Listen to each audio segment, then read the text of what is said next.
तो राजधानी रायपुर से अगली खबर। छत्तीसगढ़ में आज से मतदाता सूची का स्पेशल इंटेंसिव रिवीजन होने जा रहा है। पहले चरण में बीएलओ घर घर जाकर करेंगे गणना।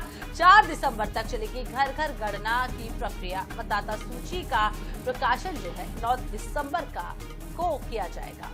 तो 9 दिसंबर से लेकर 8 जनवरी तक दावा और आपत्ति का निराकरण होगा। 31 जनवरी तक मतदाता सूची का सत्यापन किया जाएगा और मतदाता सूची का अंतिम प्रकाशन होगा 7 फरवरी को। तो कुल मिलाकर लंबा प्रोसेस चलने वाला है और 2 से 3 महीने के भीतर एसआईआर होना है। पहले चरण की आज से शुरुआत होगी। बीएलओ घर घर जाएंगे, गणना करेंगे। 4 दिसंबर तक का वक्त दिया गया जब घर घर पहुंचकर गणना की जाएगी। मतदाता सूची का मिलान किया जाएगा। 2003 से 2023 की सूची का मिलान भी किया जा रहा है।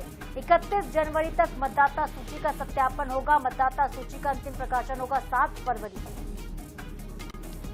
मोनिका दुबे संवाददाता फोन लाइन पर हमारे साथ जुड़ गई हैं ज्यादा अपडेट लेकर।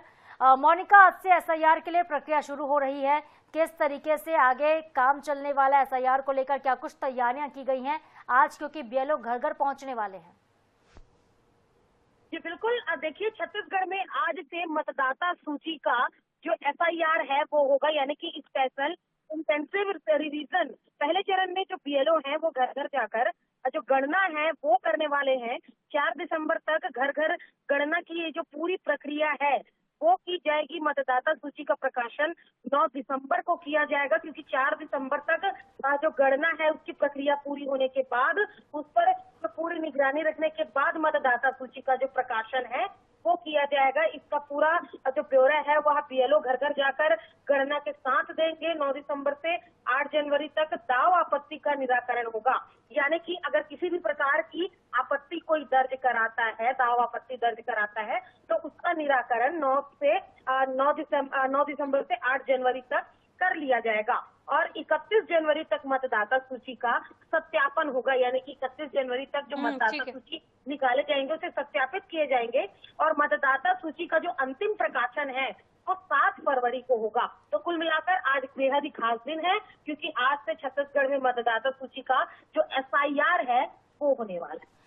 एसआईआर आज होने वाला है। बिल्कुल मोनिका, एक और छोटा सा सवाल है कि क्या मतदाताओं को कोई डॉक्यूमेंट रखना पड़ेगा अगर बीएलओ उनके घर पर आते हैं तो?